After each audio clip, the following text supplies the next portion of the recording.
Ako'y kinakabahan po.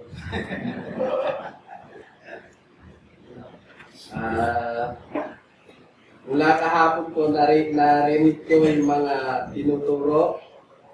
Tapos, sabi nung iba, pagkaharap daw mga pastor, nakakabahan ka. Nung narinig ko yung mga turo nila, ako'y kinakabahan eh. Sabi ko, bless na bless ako at sa amin pong congregation ay siguro yung kalahating maganda rito. So, pag ganitong kaharap mo na marami ay sigurado meron kabaan po. At kanina nga po, napakinggan ko yung devotion pa lang eh. Bless na ako. Sabi, pwede na, tama na yun eh. Pwede na umuwi eh. Alam, hindi na ako. Lalo nung nagturo pa Sunday school si Pastor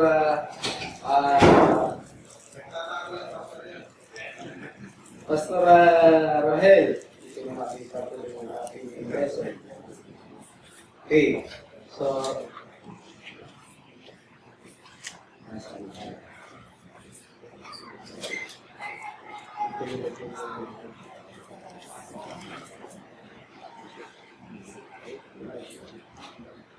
okay, so kung titingnan po natin, parang wala ka nang ituro na o nagturo ang isang pastor sa ikaw yung pinakalas. Parang wala ka nang ituro, wala ka nang idadagdag pagka yung Bible ang nabasa po. Pero anyway, ang salita po ng Panginoon ay pag nabasa po yan ay marami at meron po tayong mapupulot na aral. So, tumayo po tayong lahat sa ating pong pagbasa, pag-alam, basa ng salita ng Diyos. Buksan po natin sa Mark chapter 5 verse chapter 5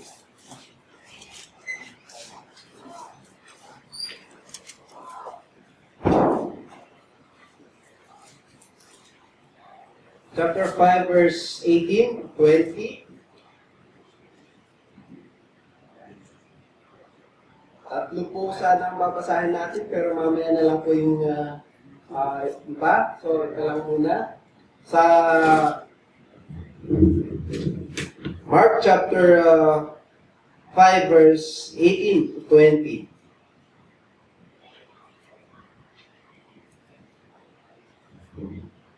Chapter 5 verse 18 to 20. Sabi po ng Banal na Kasulatan sa verse 18. And when he was come unto the ship, he that had been possessed with the devil prayed him that he might be with him.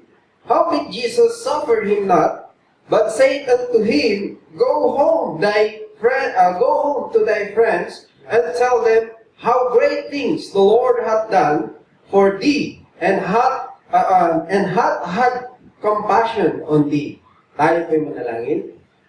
Our gracious Heavenly Father, maraming salamat po, Ama, sa pagkabasa ng banal na salita, Ama. Dalangin po namin na sana po kayo ang siyang kumilos sa umagang ito na pangbanal na inyong pong Holy Spirit ang siyang magbigay ng wisdom and knowledge sa inyong kagapagsalita sa kanya po, sa aking pong limitasyon nawa po ay punuan po ninyo at ganun din po kayo po ang magbukas sa puso't isipan ng bawat isa na kung saan matutunan po ang mga prinsipyo na nais mong matutunan namin at i-apply namin sa aming mga buhay. So ang lahat ng ito ay aming sinasamot na dalangin sa matamis sa pangalan ng aming Manubos sa Kristo Jesus. Amen. Tayo po magsipo. Maraming salamat po.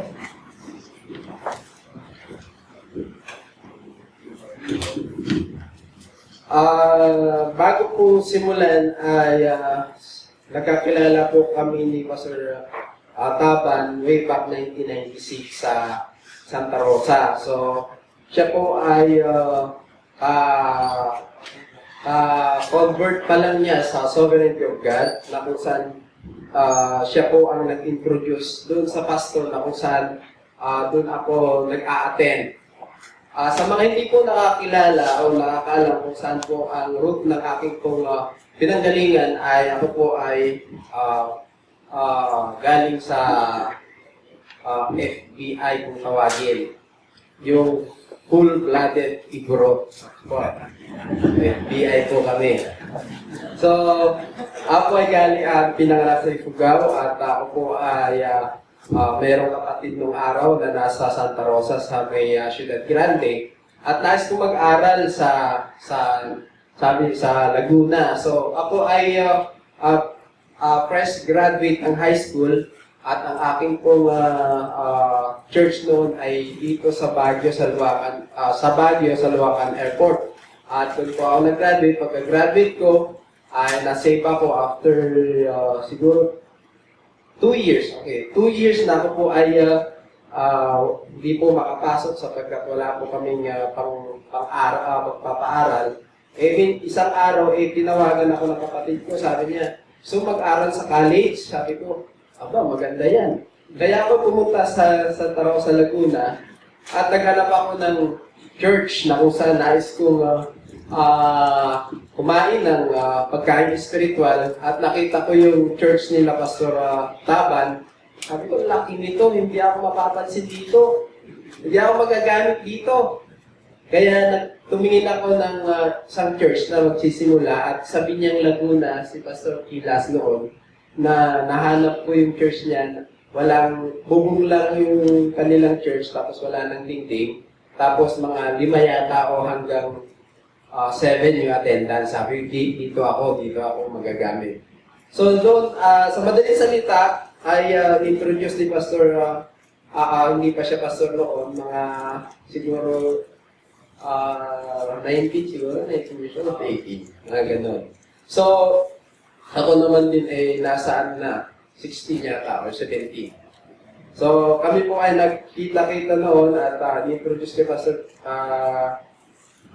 Kilas at yun, naghanap ng pagkukunan ng authority. Yung aking former pastor, si Kilas, is nakita niya, sabi dito sana, under Pastor Killer, noon, naghanap pa ng option at pumunta kay Pastor Mendoza, mas gusto niya doon.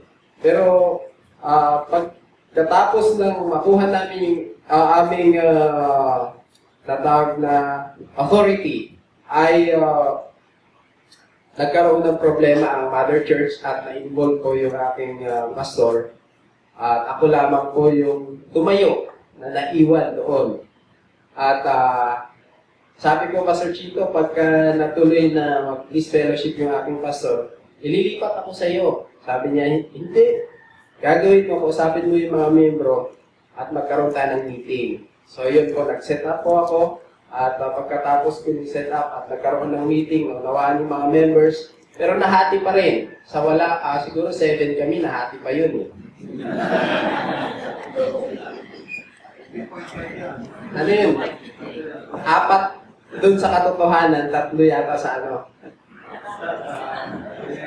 So yun, nagkaroon ng sabi namin, sige, mag-start tayo sa Santa Rosa. Kaya nagkaroon po ng Santa Rosa at yun po yung Kabuyaw ngayon. So yun po yung aking pinanggalingan. Kaya po ako napunta sa Mother Church.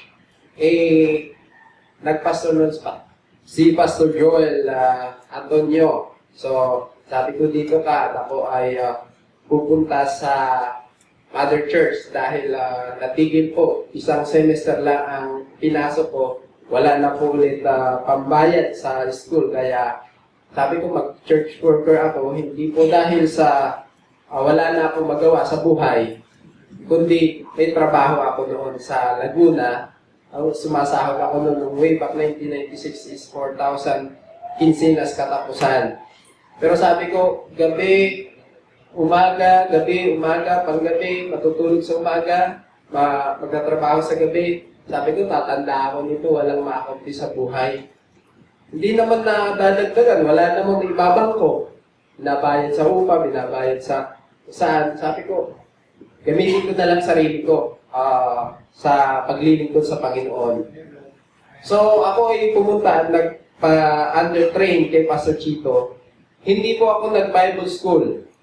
Ang ginawa lang sa akin, nakinig ako ng preaching, nag-Bible study ako, at wala akong formal training. Pero, one time nagbukas ang Baguio ng isang Bible study at nagkaroon ng mga convert. Sabi ko, pwede akong mag-volunteer. Sabi ko, magpastor ko na. Sabi ko, hindi ako.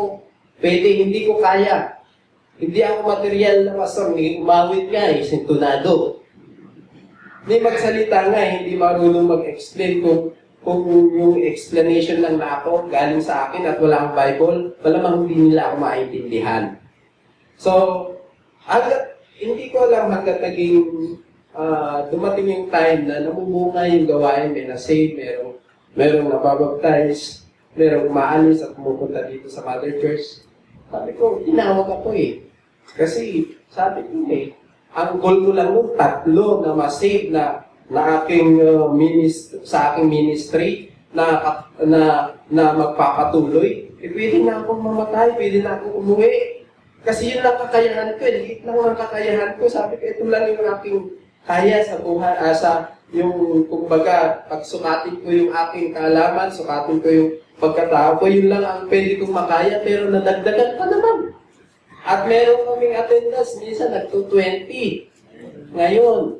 So sabi ko, ayun, na hanggang ngayon hindi ko matanggap na pastor ako pag tinatawag akong pastor. Kasi hindi ko talaga ma-feel. Sabi ko, hindi ako bagay. Sa amin, pag pumunta kayo, pag sinabi nila dun sa store namin, pastor, tawag nila sa akin, pastor, buhatin mo nga yung galon at dalhin mo sa bahay. Bibigay sila ng tubig. Sige, buhat ako. Kaya, sabi ko, ganun talaga.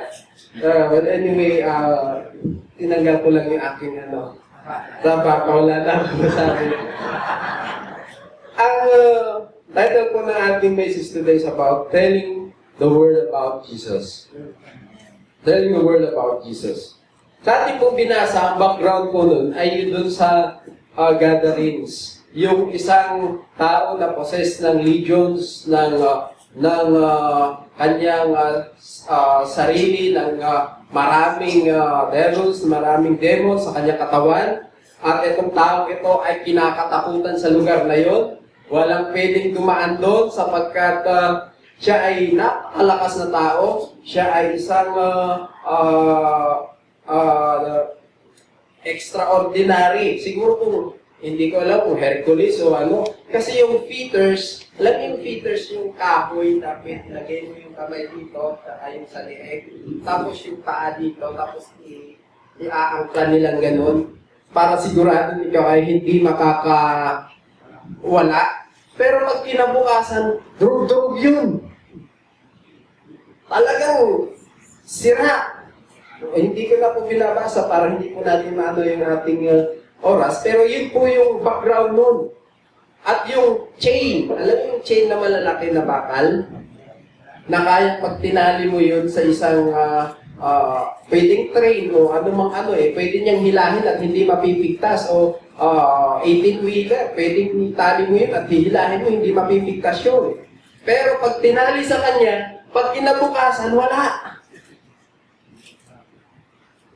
Sira-sira, napipigtas. Kung gaano siya kalakas, yun yung tao na kung saan ang ating Panginoon minsan ay napadaan siya doon. At makita po natin, binasa po natin kanina, na tumatakbo ito. At kung siguro ikaw ay taga-roon, sasabihin mo sa kanya, huwag kayong tumaan dyan. Siguro pipigilin mo siya. At kung ikaw naman ay nakarinig na kung ano ang nangyayari sa lugar na yun, at kasama mo ang ating Panginoong Jesucristo, at tumatakbong palapit sa iyo, malamang yung tuhod mo manginginig. Ano po? Lalapit sa iyo ang isang napakalakas na tao, na kung saan siguro yung itsura niya, hindi mo rin maibigpinta, hindi mo rin masasabi na hindi nakakatakot dahil sa gabi-gabi, sinusugat niya at kanyang tawag ito, pinapatay ang kanyang sarili. Ibig sabihin sa bato, pinupukpok o sinusugat. Yun po yung background nito. So, Kung titingnan po natin, siya po ay lumapit. At ang ating Panginoon, wala pong nakasulat doon. O ang mga disipulo na sila ay tumakbo. Kundi, nintay niyan dumating. At nung dumating siya, ano po ang eksenang sumunod na nangyari? Yung taong napakalakas na yun, nag-humble down, yung kanyang paglapit ay paluhod at ito po ay pagapang. At siya ay lumuhod at sinasabi, Panginoon, andito ka ba upang kami hatulan? So yun po makita natin na yung napakalakas na tao o ang diablo na makapangyarihan na kaya kumigtas sa mga bagay na yun ay lumapit at lumuhod sa ating Panginoon. At yun po, sa madaling salita, sabi na ng Panginoon, oo, kami ba yung hatulan at nakipag-usap ang mga ito sa Panginoon, tumawad, nakipag-bargain, na sabi niya, huwag niyo muna kaming hatulan ngayon. At makita po natin na takot at nanginginig ang mga diablo sa ating Panginoon. At doon po, ang sabi niya, sige po, kung pwede lang po, doon kami sa may, sa may baboy. At siya po, pinalayas po ng Panginoon sila. At to make the story short, na pumunta sila sa mga 2,000 na baboy. At sila po ay pumunta sa dagat at nalunod. So, yun po yung background nun. At ang ating pong binasa sa verse 18 ng chapter 5, dito po tayo magdudwell sa verse 18. And when he was come unto the ship, he that had been possessed with the devils prayed him that he might be with him. Howbeit Jesus suffered him not, but said unto him, Go home, thy friends, and tell them how great things the Lord hath done for thee, and hath compassion on thee. Lumapit nito, siyempre, kung ikaw siguro yung tao na yun, ang gagawin mo, Panginoon, pwede ako bang maging alalay mo? Pwede ba ako yung taga-bit-bit mo? Pwede mo i-presenta lahat ng pwede mong gawin sapagkat yung ginawa niya sa'yo, yun yung maghihila at magkukuman sa'yo na pwedeng alipinin mo na ako. Diba? Kung merong ikaw yung nasa sapatos ng taong yun, pwede mong gawin yun eh. Isipin mo na lahat yung pwede mong sabihin sa kanya na, sige na, ako ng tagapagluto mo, lahat iaabot ko sa'yo. Maaring ganun ang pwede mong isipin kung ikaw yun, ano po, sa kanyang ginawa sa'yo, sa kanyang ginawa sa bawat isa sa o doon sa taong yun. No? At makikita natin na tinanggihan siya ng Panginoon. Sabi niya, wag. Kasi alam niya na etong taong ito, mayroon pang mas magandang purpose ang Panginoon sa kanya kaysa yung lahat ng nais niyang abutin, iaabot sa kanya. Ibig sabihin kahit na sa mga panligo niya, eto na po, maliligo na po kayo. Hindi po yung mga mahalaga sa Panginoon. Ang mas mahalaga sa Panginoon, ang sabi niya, ikaw ay pumunta sa inyong mga families, sa inyong mga friends, neighbors, at lahat ng makakilala mo. At sabihin mo sa kanila kung ano ang ginawa ko sa iyo. Yun ang mahalaga sa Panginoon. Ang sabi niya, go and tell. Kaya nga telling the word, telling your word, telling the word about Jesus. So yun ang mahalaga. Okay? Yun ang nais ng Panginoon sa buhay po ng taong ito. At in application po sa buhay po natin bilang mananampalataya, telling people closest to the person, dun sa kung saan tao, meron kayong kaibigan yun? Sa tingin mo? Wala siguro. Ano? Sino gusto makipagkaibigan sa ganung tao? Pero alam ko, meron itong family. Amen? May family ito, meron. So, ang sabi ng Panginoon, go home to thy friend. Kung titingnan po natin sa translation sa friends, magiging sa NIV, ang friends dito is family. Kung basahin ninyo yung Bible ng NIV is family. Sa NASB naman is people closest to Him or people knew Him best. Hindi man niya ka-close pero nakakakilala sa Kanya. Okay, so yun po yung makikita natin dito. And tell how great things the Lord hath done for thee. So kung titingnan po natin ano ang sasabihin niya dun sa mga tao. Ang sabi ng Panginoon, the great things hath the Lord hath done for thee. Tayo minsan natatakot tayo na lumabas, natatakot tayo magpagamit sa Panginoon, natatakot tayong maglingkod sa Panginoon. Kasi iniisip natin parati, hindi ako aral katulad ni brother yung nag-devotion kanina, hindi ako aral na ganun. Yung English nga hindi ko gaano maintindihan yung English ng King James paano kaya ituturo ito? Hindi ko pa alam ang sovereignty of God Ang dami nating contemplation sa buhay. So, dito, kung ibabase natin dito, sa pag-uutos ng Panginoon na sabi niya, hindi ako ngayon ang iyong susundan, kundi ikaw ay pumunta sa iyong bahay at doon ka sabihin mo kung ano yung ginawa ko sa iyo.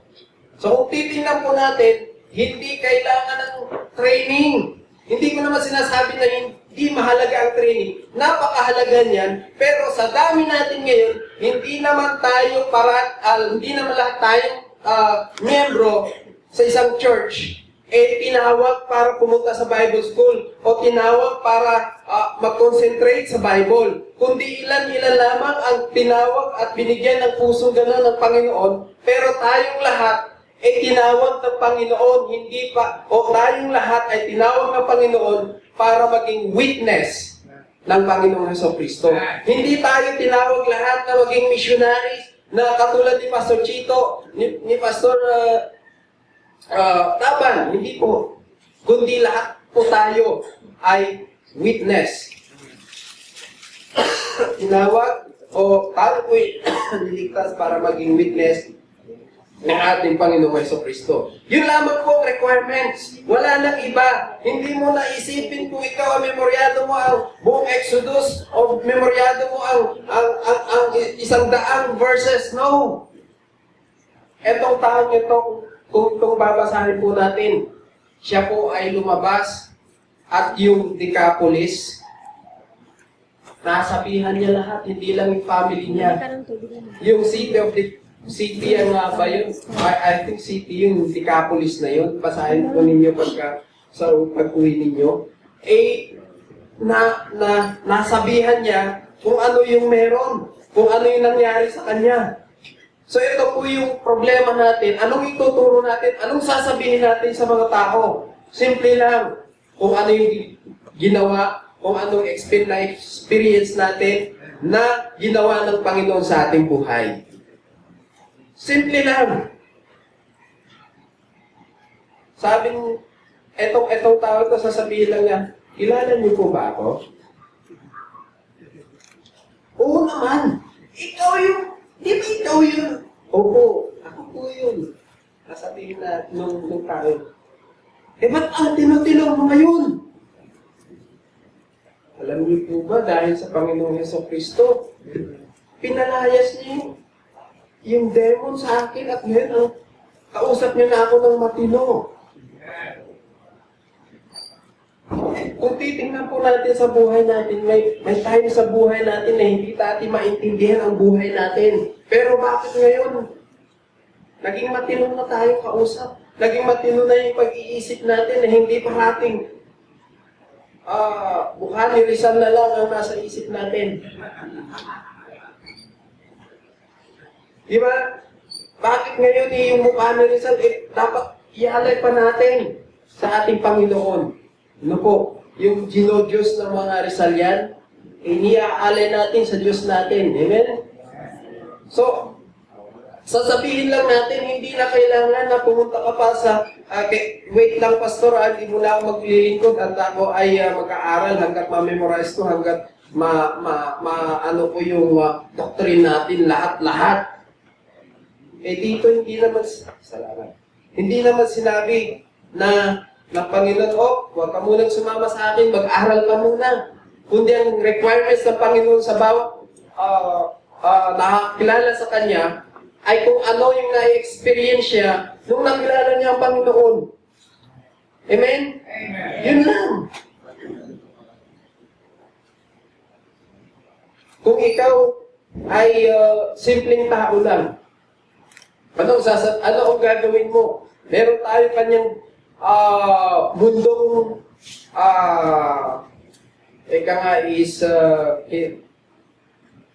kanya-kanyang mundong ginagalawan, yun. Meron tayong kanya-kanyang mundong ginagalawan sa ating buhay. Kung ikaw man ay engineer, ikaw ay manager, ikaw ay simpleng tao lang, o ikaw ay merong store owner, ikaw ay driver. Mukhang naranasan ko lahat yan tayo, pero hindi yung boss. Yung driver, at saka yung store owner. Ano? Halimbawa, ikaw ay store owner. Paano mo ihahayag ang Panginoon? Paano mo ka makapagturo sa mga tao? Paano mo may papakilala ang Panginoon? Sa pamagiging simpleng store owner lang. Yung application sa buhay mo, paano mo maisasabi o masasabi yung testimony mo na yun yung ginawa ng Panginoon sa iyo. Nung unang pagbukas ko ng store namin na maliit, at yun idaanan ng mga tao, gilid ng kalsada, sakayan ng jeep, tapos daan sila doon. Ang nakalagay doon, no smoking, yung hindi nagbebenta ng sigarilyo. No cigarette. Go.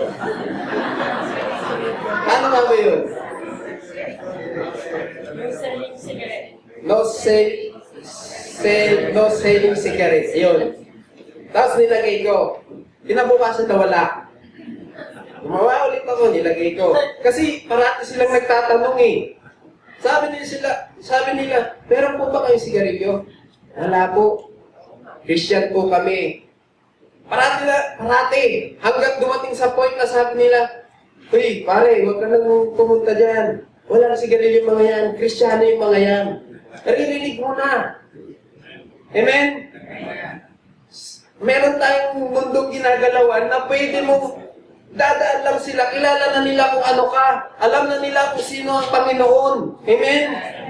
Kung pwede lang tayong gumawa ng katulad mga akbayan para ang ano natin is walang sigarilyo, gagawin natin. Kasi ina-apply natin sa buhay natin. Kahapon po ay na-take up po ano po yan. Sabi nila is, yung context, hindi ang tinutukoy doon sa na madudumihan ang Temple of the Holy o yung katawan na pag ikaw ay nanigarilyo kasi yan ay templo ng Holy Spirit. So, hindi daw yun ang meaning. Pero, hindi daw yun ang context. Pero, pwedeng gamitin sa application. Amen? Yun ang explanation nila. Hindi ko kinokontra si Pastor Chito. Siya po yung mentor ko for almost 4 years na siyang nagturo sa akin. Pero yung application sa aking buhay, nasa yun na yun. Amen? Hindi po tayo ay, pwede pala, wala pala sa Bible eh. Aha! May idea na ako ha.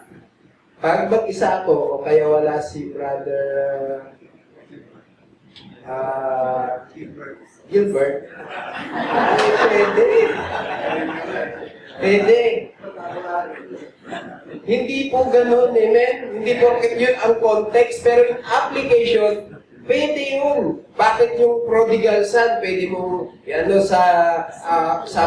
sa Panginoong Jesucristo, pwede rin sa backslider. In application. Amen?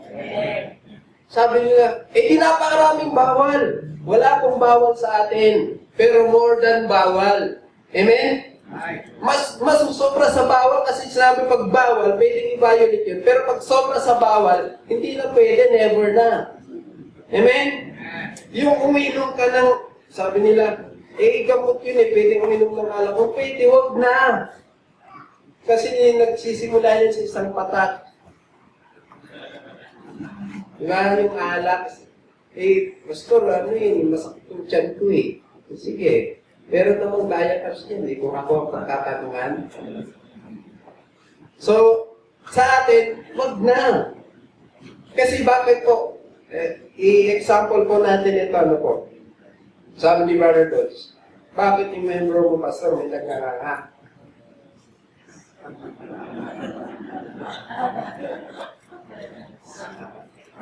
Bisyo na. Bakit mo pinagkaiba ng sigarilyo? Bakit naalaw mo, pastor? Sa amin, hindi ko i-defend yung pagkangangano ko.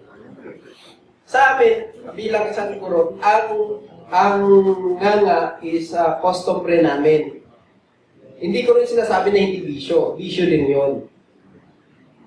Ang kategory na pagbibigayan, nagiging close yung community namin dahil pupunta siya. May nga ka ba dyan? Yan. So, yung sabihin, nagbibigay ka, nag-share kayo. At walang record ang doktor na nasira yung baga dahil sa nganga. Yung ipin tumibay, nangitim nga lang. Kasi calcium yung hinangat yung ano. So, hindi rin nilunok. Kung Ilocano ba, ngangarap ko't ngangar. Sa amin dito pra, kitaan ko't nalambaga. Ang naging impact sa community na nakita ko sa amin is, yung nagiging close sila, tapos yung pag hindi ka nagnganganga, parang itsapwera ka at pag tumawag ka ng tulong sa kanila, parang hindi kayo close, hindi kayo friend. Yun ang impact nung customary namin doon sa lugar namin. Kaya pag sinabi ng Tagalog, bisyo din yun sa aking iguro na kung saan nakatira doon, mahalaga yun sa amin Culture namin yun na kung saan ito ay nagbibigay kumbaga ito ay nagiging banding namin. Na pag ikaw nagnganganga, puro ka, FBI ka. So, sabi ko, ganito kasi yan, ito ang naging parang kay Pastor, kay Apostle Paul. Sabi niya is, pag Krisyano ka sa Corinth, dapat nagbebelo ka. Pero ano yung belo sa Corinth? Customary. Ang nire-represent nun is para magpasakop sa asawang lalaki. Hindi ko rin naman i-defend. Kung pwede, sabi ko sa kanila, tanggalin nyo kasi marumi yan sa ngipin. At hindi maganda pag umiti ka. Mahirap pag-witness. Pero, yung feeling mo na igurot ka, is yun yung proud ka na hindi mo kinakahiya yun. Pero pag cleanliness at tanggalin mo yun lahat yung pagiging igurot mo, pangit yun. Pero pag ikaw yung nandun at yun ang kinagisnan ninyo, yun ang kinamulatan ninyo, mamahalin mo yun. Alam niyo yung isang butil na gano'n, 5 piso na yun. Binibili. Para dumihan yun. Ang sinasabi ko po is, tayo bilang mananampalataya, dito sa Pilipinas, pag sinabing sigarilyo, nasaan nakaano yan? nakalagay, ay naka-categorize yan. Di ba sa mga manginginom, sa beer house, pagsigarilyo, sa mga tambay, sa mga sanggano, kaya hindi pwedeng ilagay sa buhay ng isang Kristyano. Sa amin, sa pagnganganga, ang categorize nun, mapagbigay ka. Welcome ang isang tao pag dumating sa bahay mo at sasabihin niya, may nganga ka ba dyan? Okay, sige, habang nag-uusap sila, ayan, nagpupulot lang sila. Parang pumupulot, tapos, meron agad yung pakiramdam na welcome ka, na ikaw ay kabahagi ng community. So, yun yung magiging impact nun pag nagkangaka doon sa amin, sa Igorot. Pero hindi ko rin sinasabi na firm stand na sinasabi ko nga, lahat yung Igorot kailangan magnganga. Ang sinasabi ko dito, is, kung hanggang maaari, huwag nang gawin. Christian na tayo. Magbago na tayo. Huwag na tayo mag-identify sa pagiging Igorot natin. Mag-identify tayo sa pagiging Christian natin. Kaya ako hindi nanganganga. Pero kung ako bilang isang Igorot, gusto ko yun kasi kinamulatan ko. Maliit pa lang ako, naamoy ko na sa bibig ng aking mga magulang. Hindi ko kinahihiya yun. Pero bilang Kristyano, hindi ko gagawin yun. Sapagkat ako'y belong to Christ, hindi po belong sa Igorot. Ngayon, okay, pero hindi ko kinakahiya na magiging Igorot ko. I'm proud sapagkat yun ang root ko. So, dito po, anong sasabihin natin sa mga tao? Yung mga ating naranasan. Nung tayo pa naging Kristyano, akong Igorot, hindi na ako nagnganganga. Nung bago ako mag-start, ako naninigarilyo at umiinom. Ngayon, hindi na ako umiinom.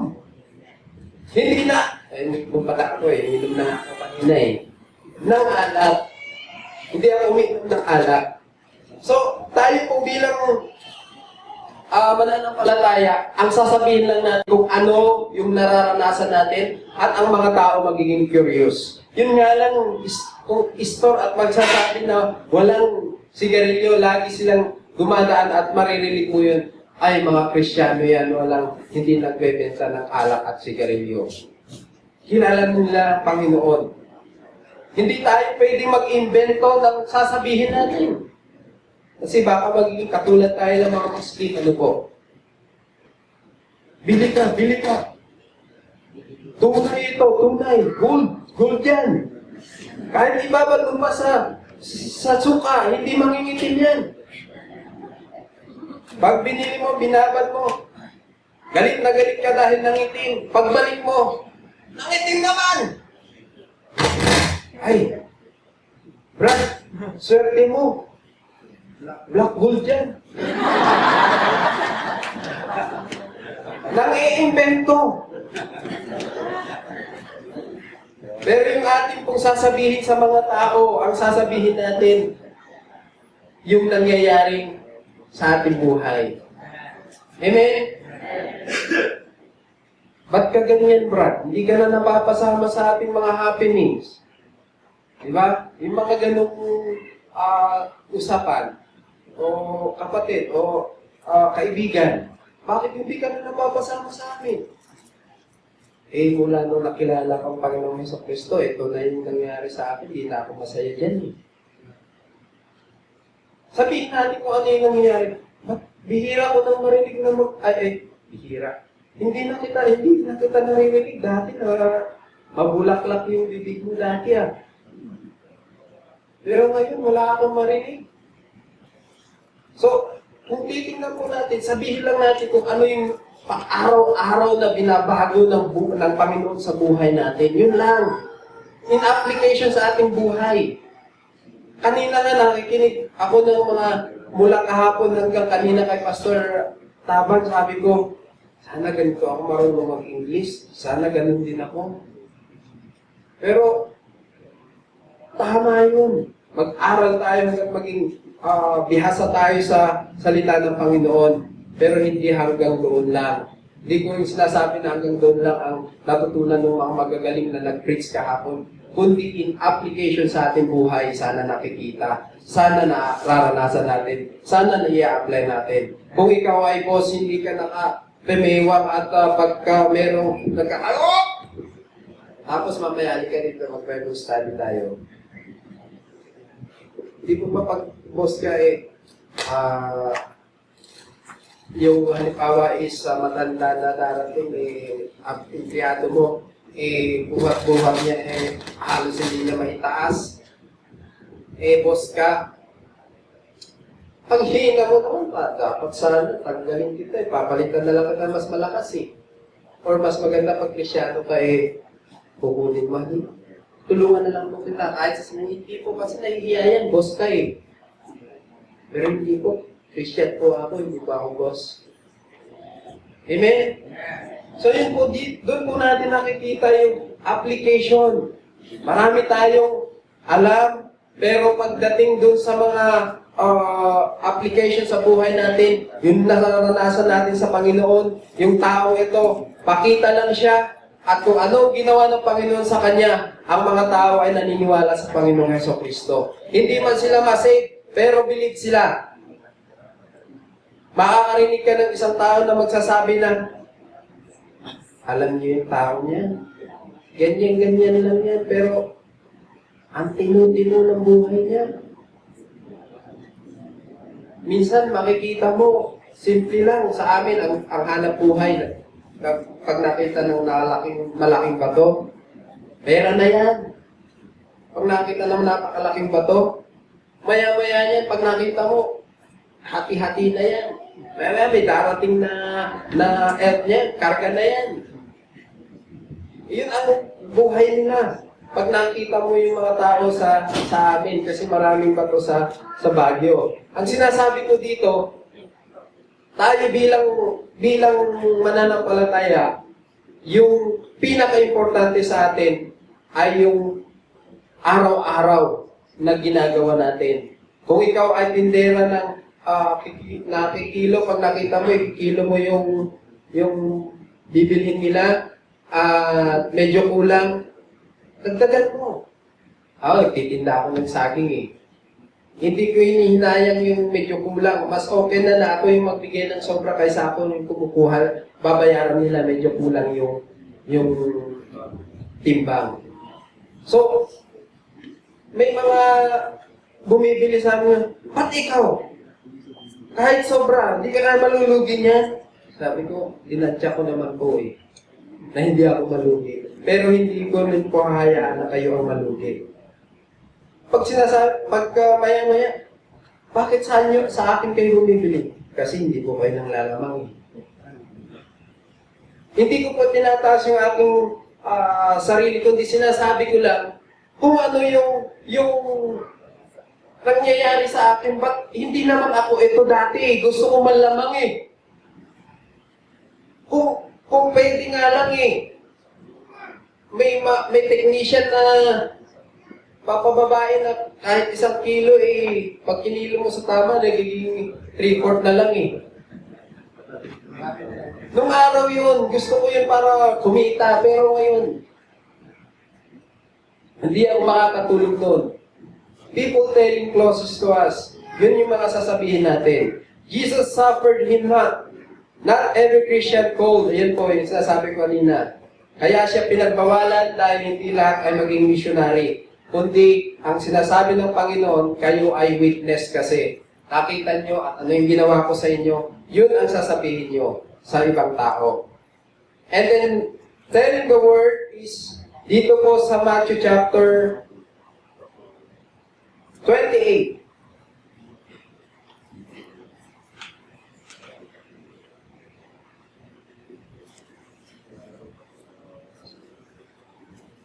(28, 18 to 20).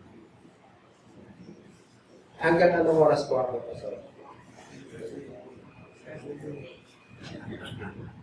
Mahaba to. Wala ko na yata.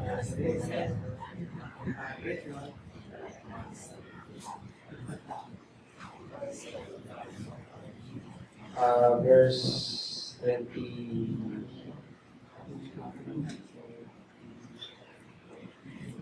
28, verse 18 to 20.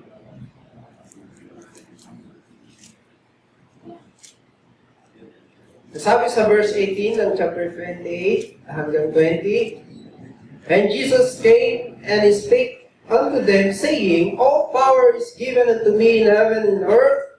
Go ye therefore and teach all nations, baptizing them in the name of the Father and of the Son and of the Holy Ghost, teaching them to observe all things whatsoever I have commanded you, and lo, I am with you always, even unto the end of the world.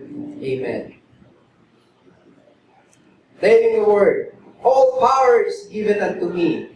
Kung titingnan po natin, ang lahat ng kapangyarihan ay na ibinigay na sa ating Panginoong sa Kristo. Katulad kanina sa sinasabi ni Pastor Taban, na ang sa Panginoon ay hanggat ang pinakahuli ay lahat ay maghahambol, lahat ay yuyuko sa harapan ng Panginoon. Ang sabi dito all, yung word na all sa Greek ay pasa. Means every single part of authority in both heaven and earth. So yung all dito, hindi lang ang sakop is langit, hindi lang ang sakop ay lupa, kundi both heaven and earth. And yung power dito is, Greek word niya is exousia, means authority.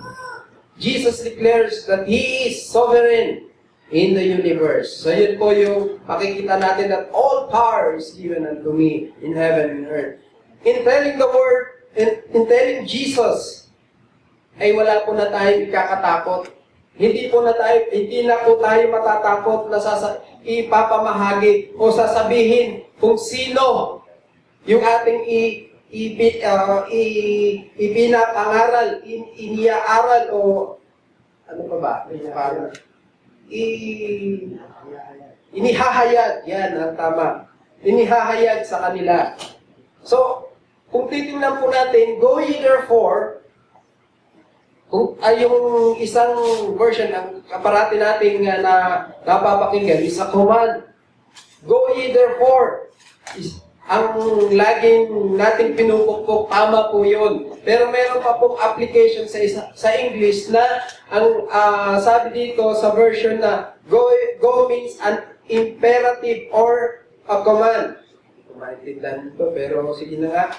Imperative or a command.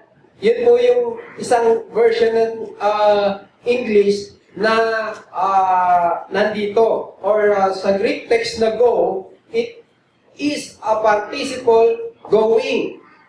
It means as you go or since you are going. Okay? So since you are going, parang ganito yan eh. Explain ko na nga lang sa simpleng ano. Halimbawa si Mrs. Ano ho? Eh sabi, ako na lang. Pa, bili ka nga ng toyo sa labas. Opo. Pambili. Since na ikaw ay pupunta rin lang doon, daanan mo nga yung nilabhan ko na sinampay doon sa taas at uwi. Ibig sabihin, since na ikaw ay papunta rin lang at nandun ka rin lang, gawin mo na ito. So, etong isang meaning na ito ay hindi ito yung alam natin na command. Ang kinakatakutan ng tao is command eh. Yung pag sinabi, nuutusan kita! Meron time ganun kung minsan na utusan na naman ako. Yan ang ayaw na ayaw ko. Utusan eh. Lagi na lang ako eh. Pero pag ang nilagay natin, since naandun ako, or sa palengke, halimbawa sa palengke, since na nandyan ka sa palengke, bilhan mo na nga ako ng ganito. Mas madali, di ba? Amen? Mas madaling tanggapin.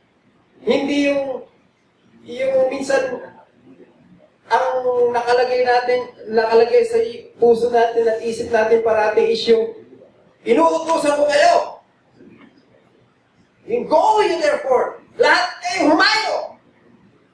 Pero parang mas madaling tanggapin, ilagay muna natin. Hindi ko po binabago yung meaning po. Pero may isang meaning na pwede nyo na i-apply natin. Since na nandun ka, gawin mo na.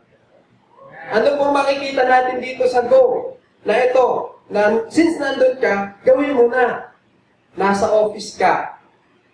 Ay, hindi ako makakasama, pastor, sa ano eh, sa evangelistic doon sa Palawi kasi may pasok ako ngayon eh. Pero since nandun ka sa office,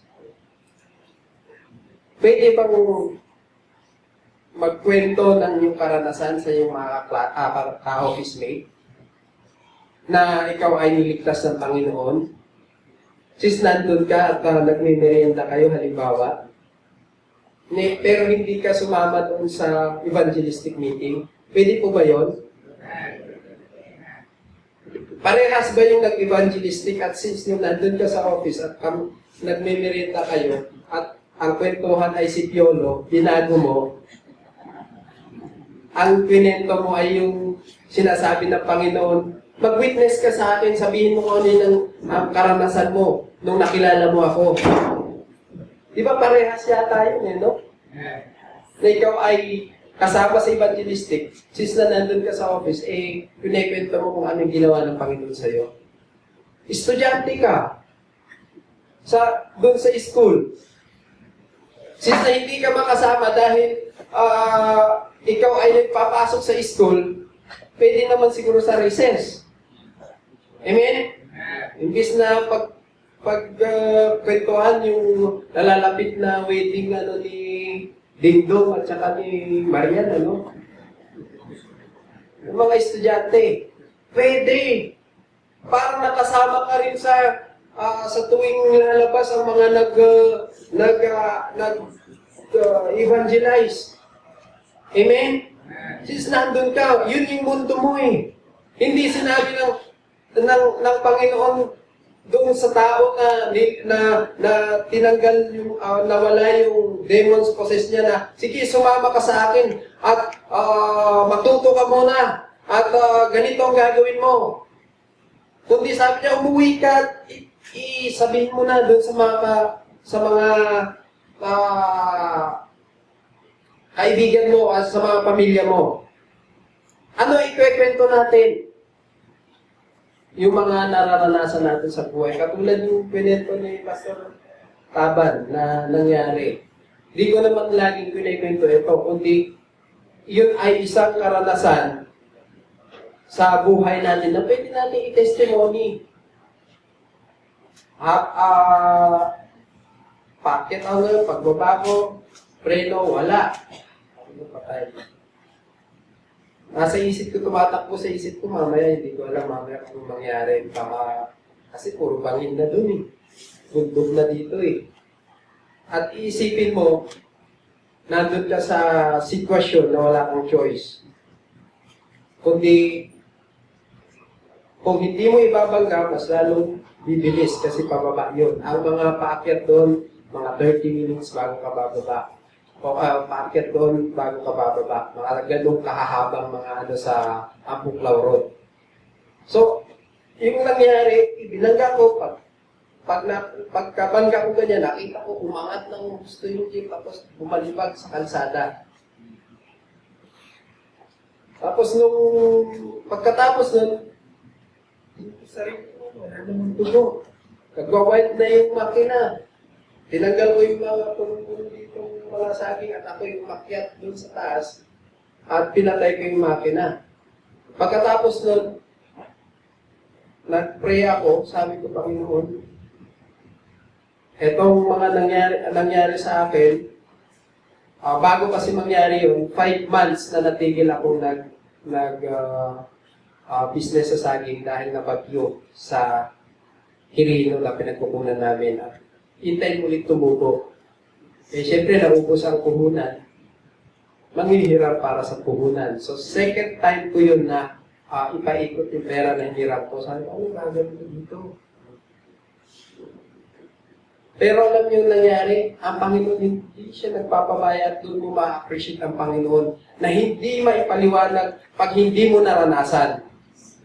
Biruin mo, pagkatapos nun, nangyari yun, may dumaan na sasakyan. Sabi ko, pag-report nga po sa pulis.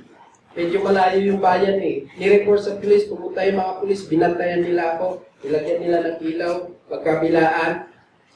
Sabi ko, lobat yung cellphone ko. May cellphone ka, may tawag ka.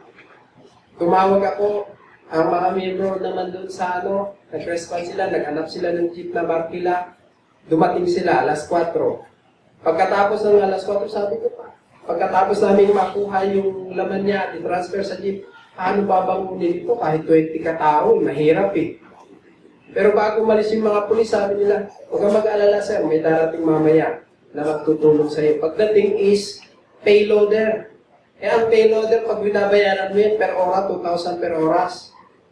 Halos 2-3 oras namin binangon yun. Nung pagkatapos, sabi ko, magkano po? Libre po. Pagbili ka na lang ng pangkain namin. Binigyan ko pangkain. Tapos, pinahila ko, nilagay namin sa magandang lugar. Inabot ako ng Saturday, umuwi at nag-service na kinabukasan, Lunes, pagbalik ko, inayos ko yung sasakyan, made in Italy lahat, na rubber, at naiuwit ko. Binaandar ko pala, umandar. Umandar.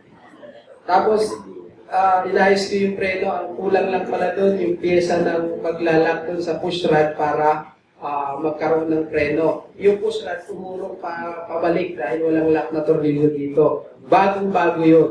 Pero made in China. Nadali ako ng China. Ang nakita ko doon, di na iuwi na. Ibenta na yung saging. Yung inaalala ko doon, paano ako makakabayad ng hinirap ko. Pero wag ka po. Hindi po kami nagutom, hindi po kami nanghingi, nabayaran pa namin yung utang. Alam niyo po nangyari? May mga tumatawag, pwede po ba mag-deliver kami ng ganito sa iyo? Ng saging na ganito? Oo, sige. May tatawag. Magkano po ang presyo? Alam niyo, mas mababa lang ng 2 pesos yung kuha ko sa bundok na nakarating na sa Baguio. So, nakita ko yung kamay ng Panginoon na kung minsan sinasaway tayo doon sa mga nauubos ang 4 na araw ko sa bundok bago ako makauwi. Pero ngayon, nandun ako parati sa gawain.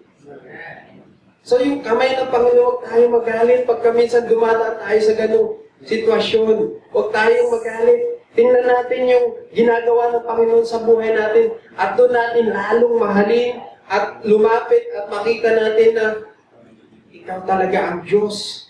Matalino, ako yung tao na bobo. Magagawa, masasabi mo yun kasi minsan magagalit ka. Panginoon, yan na lang yung pera ko. Ganito pang nangyari. Minsan masasabi mo ganun. Pero nung time na nangyari yun, nakita ko ang kamay ng Panginoon. Hindi ako nagreklamo. Sabi ko, Panginoon, kung naman ang nais mo sa buhay ko, bakit nangyari ito? May purpose ito sa aking buhay. So, yung mga testimony ganun, yung sabi nung miyembro ko, Pastor, nahakot namin, ang daming nakatusok na nasalamin yung triangle dun sa may malapit sa iyo. Bakit? Tingnan ko may tumusok sa iyo. Kasi lusot yun sa amin, isang saging lusot. Kasi sa impact yung gano'n, yung salamin na nasa kabila, tumama dun sa mga sanga ng kahoy. Tapos, yung impact niya na bumaba, syempre nabasag, sabi niya, syempre, babahan yung lahat yun. Ito yun, nandun yung puro salamin.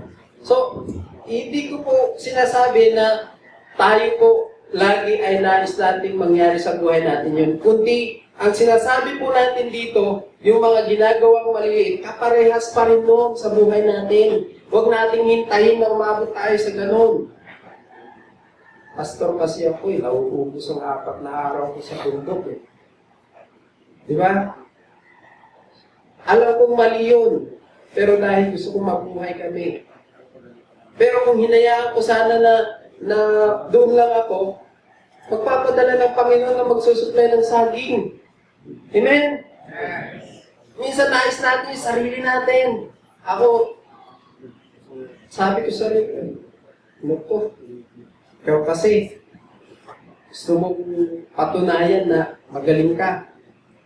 Pero, hindi pala ang Panginoon ang magaling. Amen? So dito po makikita natin yung sasabihin natin yung makapangyarihan ang Diyos. Isa pa, yung sasakyan ko na may 2,000 na laman, dapat total rate na yun. Pagbangon namin, parang nasumagi lang sa isang banggaan. Ang yupilan niya, yung pagka-taas na kinupas, bumagsak. Yun lang. Dito sa side, yung salamin lang ang nabasag at saka nasa taas. Sinong may kapangyarihan? All power is given unto me. Amen? Ang Panginoon yun. Minsan, hindi natin nararamdaman. Ano lang yun, matibay lang kasi matagal na ano yan.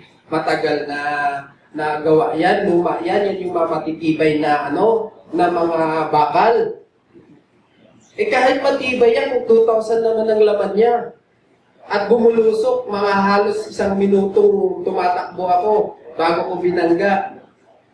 Kasi pag binangga ko dito sa iikot siya dahil diretso yung lupa. Kabisado ko yung lugar na yun na mayroong medyo slope na pag binangga mo ganyan, hindi siya iikot kundi matutumba lang siya. Galing niyo pala, Pastor Hindi pa rin mabigat yun Amen?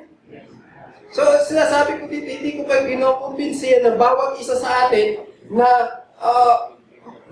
yun gawa ng Panginoon. Totoo po yun, nangyari po yun. Nakita ko umangat at binagsak. Tapos binangon namin. After one day, tinalian ko lang yung naputol na center bolt, mandar na ako umuwi.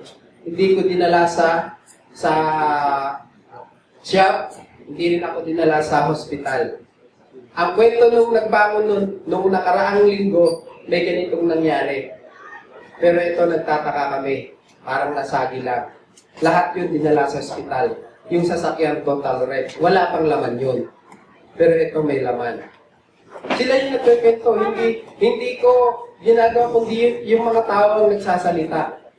Yung nagsabing tumusok sa saging, yung maumiyembo ko na naglabas ng saging. Kasi sabi ko, sa tutulong ako, hindi, umupo ka muna dyan, Master, papahinga ka. So, dito po makikita natin ang kapangyarihan ng Diyos. Huwag nating tatawaran, huwag nating bibigyan ng konting question na pag sinabi niya, all power is given unto me. At kung kayo ay sasabihin kung ano ang nangyayari sa inyo, anong nararanasan nyo, ano ang nagiging security ninyo sa buhay na walang hanggan, sa personal, ngayong nandito kayong nabubuhay ngayon, pag sinabi nyo lahat yun sa mga tao, huwag na kayong mag-alala kung sila maniniwala o hindi. Kasi, ang sa atin lang naman, sasabihin lang, ang Panginoon, all power, ang nasa Kanya. Amen? Hindi tayo yung papaniwalaan nila. Kahit sabihin ko lahat nangyari sa akin dito, kung mayroong unbelievers dyan, gawa-gawa lang yan. Pwedeng ganon. Pero, tayo bilang mananampalataya, ang meron lang sa atin, yung sinabi ng Panginoon, go and tell, sabihin mo kung ano nangyari sa iyo. Go! So dito, teach all nations to make disciples to every single nation, baptizing them, death, burial, and resurrection. Sasabihin natin sa kanila, ito na yung alam natin, tinuro na ni Pastor sa inyo yan. Kaya ang naano ko lang is yung application sa ating buhay. Yung death, burial, dati na ikaw ay ganito, inilibing mo na yung pagkatao mo, tapos ginising ka, binangon ka, ikaw ay bago na. Alam natin yan, pero yung application, kung paano maramdaman, kung paano magtitiwala sa kapangyarihan ng Panginoon, yun ang dapat natin makita sa buhay natin. Amen? Hindi ko sinasabing hindi nyo ginagawa. Ginagawa nyo yun.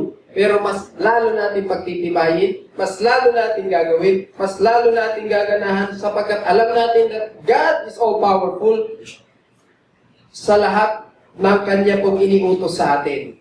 Gawin mo lang. Huwag mo nang asahan na sinasabi ni Moses na, sinong maniniwala sa akin? Sasagutin ka lang ng Panginoon. Sino bang gumawa ng dila at ang bibig? Sino gumawa ng boses? Hindi naman tayo papaniwalaan ang Panginoon. Amen?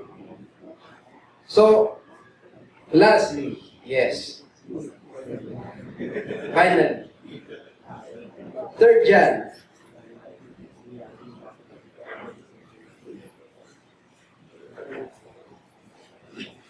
Third John.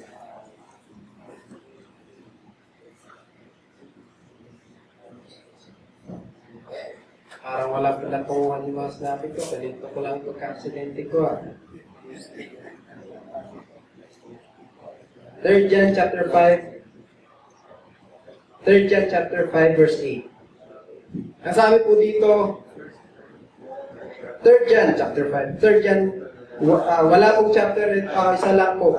Sa 5 hanggang 8. Ang sabi po ng verse 5 and 8, Beloved, thou doest faithfully whatsoever thou doest to the brethren and to the strangers, which have borne witness to thy charity before the church, whom if thou bring forward on their journey after godly sort, thou shalt do well, because that for his name's sake they went forth taking nothing of the Gentiles. We therefore ought to receive such, that we might be fellow helpers to the truth.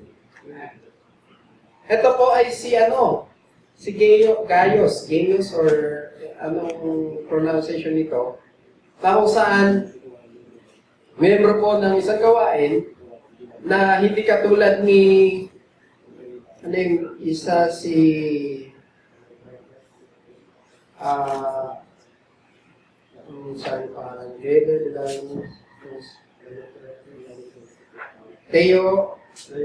Theophrates, na kung saan wala siyang ginawa kundi magprating o magdaldal o anuman yung mga ginagawa niya. So dito po makikita natin that in telling Jesus or fulfilling the word, the Great Commissions, makikita natin dito that working together is success. Kung lahat tayo, fellow helpers, doon tayo mag-dwell, fellow helpers. So, paano po tayo magiging fellow helpers? Etong si Gaius, ang sabi ng sumulat nito, si John, si Apostle Paul, di ba? John. Okay, so, ang sabi niya dito, inirecommend niya si Gaius, dahil siya ay nangalaga ng mga manggagawa ng Panginoon. At looking forward, nung bago pa pag-aalis ng mga manggagawa, nag-provide pa siya for the future na gagamitin ng mga manggagawang ito sa paghayo nila. So yun yung istorya nito, na itong si Gaius nag-accommodate ng mga manggagawa at ito ay kanyang inalagaan, tinakain habang sila ay nami-minister, at nung aalis sila, binigyan pa niya sila ng future na magagamit sa kanilang pagpunta sa iba't ibang lugar. So ito ang recommendation ni John kay Gaius. So dito po makikita natin na para ma-fulfill natin yung Great Commission, ito yon. Mga manggagawa ng Panginoon ay sila po ay tutulungan. Ano po? Sila po ay alagaan sa papaanong paraan na parang tayo din po ay nandoon at kasama nila sa kanilang paghahayo. Ano? So dito, sa bawat churches, meron kanya-kanyang paraan para ma-carry out ang Great Commission, para mabigyan ng mga manggagawa ng kanilang gastusin para sa paghayo nila. Pero ito ang nais ko pong maipaabot sa inyo ay mga simpleng bagay na naranasan ko rin nung ako po ay humahayo, nung kami ay pumupunta sa Baguio ng Friday, tapos darating kami ng umaga, mangangatok bahay kami, tapos kinabukasan ng linggo, service, tapos uuwi ulit kami ng linggo ng gabi. So yun yung mga nangyayari at doon, makikita mo na pag ikaw ay manggagawa at parating yung nangyayari sa buhay mo, minsan nabu-burn out ka. Wala kang lakas. Pero alam niyo po ba na ang nagbibigay sa kalakasan ng mga preachers, ng mga pastors, lahat ng manggagawa ay yung mga kapatiran? Amen? Tayong mga members, may lalapit, simple lang. Kapatid, pinagpe-pray kita. Alam, yung puso mo, yung meron palang concern sa gawain, hindi lang pala ako. Minsan may lalapit o may magbibigay sa offering. Ito, gagamitin ninyo sa i-specify nila, tapos iaabot na lang sa akin nila pastor, sabi nila, ito ay gift para sa iyo, gagamitin nyo pag kayo ay humayo. Hindi ko sinasabi na parating ganun, pero pag once, bakit ko sinasabi ito? Kasi yun ay nagpapalakas dun sa mga humahayo. Hindi in term of money. Hindi lang ganun. May mga bagay na pwede natin gawin. Halimbawa, ano yung kulang sa kanya, nakita mo medyo yung kanyang sapatos butas. Bota. Alam niyo po, minsan binilhan ako, hindi ko nasasabihin yung pangalan sa Mother Church. Hindi yung natuwa ako dahil sa may bago akong sapatos. Siyempre, natuwa ka bago eh. Hindi, natuwa ako dahil yung ginawa niya, pang-encourage yun sa akin na magpatuloy ka. Kasi sino ba nang magpapatuloy kung lulusong ka eh? Pag tinapakan mo, basa rin sa loob. Amen? So, yung mga simple lang na pang-encourage natin sa mga manggagawa natin. Bakit ko sinasabi to? Kasi matagal ako naging church worker. At yun lang minsan mag-aabot ng, eto, bili ka ng ulam mo. Sa isang manggagawa, lalo niyang pag-iigihin na maglingkod. Pag naglingkod yan, at isa ka sa laging nagbibigay sa kanya ng encouragement, nagbibigay sa kanya ng pinaghuhugutan ng lakas para siya ay humayo at hindi siya manghina, kasama ka doon sa kanyang ginagawa. Amen? Ikaw ay kasama. Bakit? Kasi kung hindi mo in-encourage, darating panahon yan na mababurn out at umayaw yan. Sino ang mag-aabot sa mga nasa malayong lugar? O sino ang pupunta sa Banawe? O sino ang pupunta sa Cavite? Kung wala po tayo suporta sa mga manggagawa ng Panginoon. Mga simpleng bagay. Bakit ko sinasabi ito? Dahil naranasan ko. Baguio, napakalayo pa. Isang taon kami paakyat, paakyat, inabot kami ng Baguio. Meron kami sinusundan na Majero na doon sa Tarlac, malalim yung tubig. Nung pagliko nung tubig, yung owner na sinakyan namin ni Brother Dode, biglang lock, namatay. Tapos tinulak namin sa gilid ng gasolinahan. Basa kami, may mga dadaan, ibis na tutulong. O may posporo kami, pwedeng sunugin yan. Tinutulak namin eh. Natulog kami, pagising namin, yung damit namin, nabasa, tuyo na. Pero bakit yung puso namin nagpapatuloy? Dahil may magsasabing pinagpe-pray kita, kapatid. Tutuwa ako sa iyo. Mga simpleng bagay lang. Eh yung puso naman namin, salamat, sige pa, pag-iigihan ko pa. Pag pinag-igihan yan, kasama ka sa record ng Panginoon. Nakasama ka kahit wala ka doon. Amen? Tayo po, pag nagbigay tayo sa offering, yan yung mga kasama tayo sa paghayo kahit wala tayo doon. Kaya nga po sabi ko na meron tayo sa sarili mundo. Variety of ministry na sinasabi natin. Natatakot tayo. Wala tayong ginagawa. Ang nakikita natin yung mga humahayo, buti pa sila. Pero yung mga maliit na bagay na, kapatid, ito bagong-bagong binili ko. Para sa iyo yan. Sige. Pag ginawa mo yun, tutuwa yun. Pupunta ako sa Bible study ko, 24 ako. Hindi naman ganon, hindi na magyayabang. Kundi, alam ng manggagawa na pag pumunta siya sa malayo, nagpipreach siya ng blessing na pinagpapala ang nasa Panginoon at nakikita sa Kanya na pinagpapala siya. Dahil sa atin. Amen? Amen. So dito po, ang sinasabi po natin dito ay working together is success.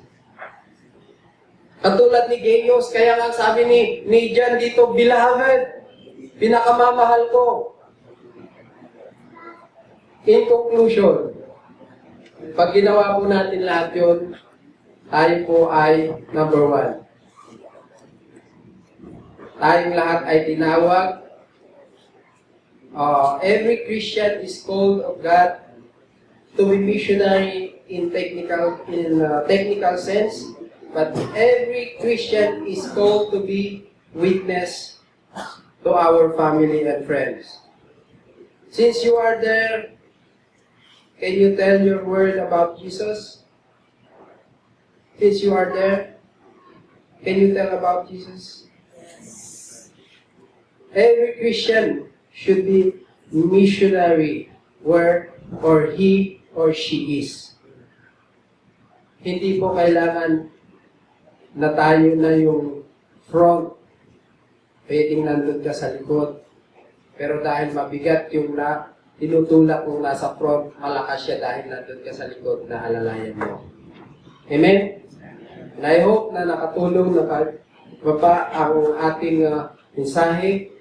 Sa umagang ito, I hope na na-bless po tayo.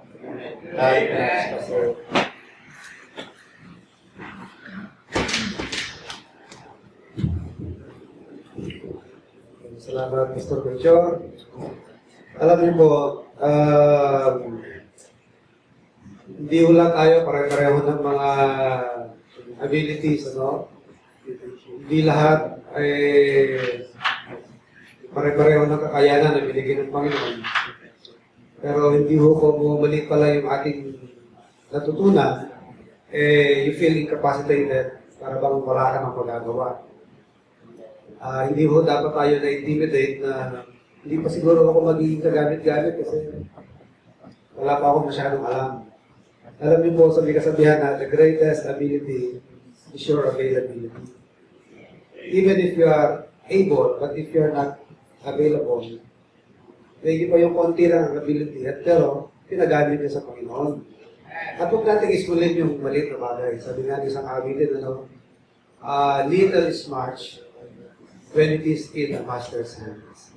Pag pinagamit mo sa Panginoon yan, pag pinagpala ng Panginoon yan, napakalaki yan.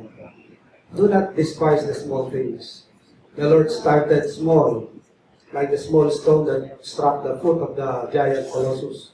But in the end, it became a mountain that filled the whole earth. Marami sa Bible ang mga walang na-record na preaching. Like Andrew, he has no recorded sermon. The only thing recorded about him is that he introduced Peter to the Lord. And Peter became very successful in his preaching ministry. Pero whatever success Peter might have attained in his preaching ministry, hindi mo pwedeng i-discount na wala nag-contribute si Andrew. Because it was Andrew who introduced Peter to the Lord. Same thing with Aquila and Priscilla. There is no recorded message of both. The only thing we can read from the Bible is that they provided Paul with a livelihood. They welcomed him to their home, and they provided him company and explained the doctrine more perfectly to Apollos.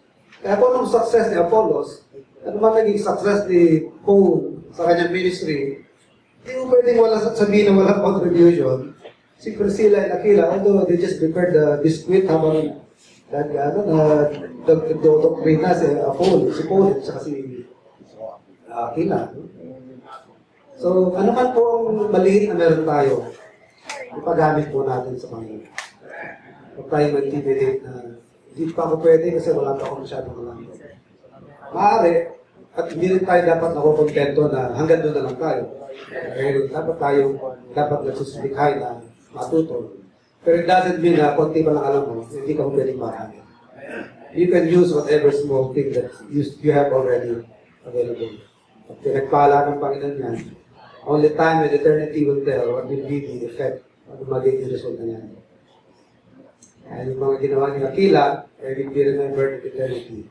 Yung nga nag-boost ng pabango. Alam niyo po yung honor na binigay ng Panginoon sa ginawa sa kanya? Sa lahat ng panahon, mababanggit ang ginawa niya. Yung nag-boost ng pabango na babae, huwag niyo sawayin siya. She did it for preparing me for my burial. Kaya sabi ko sa inyo, itong ginawa niya ito, sa lahat ng panahon, maalala yan. And truly na, up to this point na, we still remember that. So, tayong magkait sa pwede natin magawa sa kanila. Even if it's just simple invitation, inviting somebody to attend the Bible study, or distributing somebody at a truck, or inviting to church. Huwag natin sabihin na maliit lang ito. Maliit, no. Huwag natin i-disperse yun. Bigyan mo sa Panginoon. Okay, tayo dito kayo. Tayo bukas sa marami. Salamat po sa mensahe. Salamat po, Ama, sa alaala sa amin, Ama, sa kalagahan ng paghahayag ng mga inyong kabutihan, ng aming karanasan sa inyo, ng aming mga prospects, ang aming mga kakilala, mga sa buhay, ay magkaroon din po ng uhaw na kagayang ibigay ng asin, tao na po ang create din po ng hunger, thirst sa mga nasa paligid na upang hanapin din naman po nila ang inyong biyaya na aming nakamtan. Nawa po mapatuloy yung paglingasin at pagliwanagin na aming patotoo. Nagawin po Ama yung mga pag-akay, mga tama sa kadiliman sa inyong Panginoon. Salamat po Ama sa mga palaala, sa magitan ng mensahe Ama, tuloy remind sa amin, dalangin po Ama na patuloy itong maglinger sa aming mga pusong isipan. Dalangin po Ama ng pagpapala sa pag-uwi namin Ama, makating kami ng ligtas sa aming mga tahanan at hindi nakatuwaan sa mga narinig sa inyong mensahe. Dalangin po Ama na may pong magpala sa Lord, bahagi pa ng igaway sa araw nito, ay tuloy ng hayag at itaas sa aming kalagitnaan. Kami nalaala, mga kapatiran namin na mga karamdaman, lalo na po ang mga nakilor na, mga tinataas na sa inyo. Sarapan, mga po ang makahabagay niyo po ang mga sanggol na ito. At balik, magkaroon naman ng malakas sa pangkatawan. Tulungan naman sila sa kanilang pinansyal na pangangailangan. At po ang aming dinadalangin sa mga sa pangalan ng Panginoon Jesus. Shake hands to one another at tumayan po natin ating mga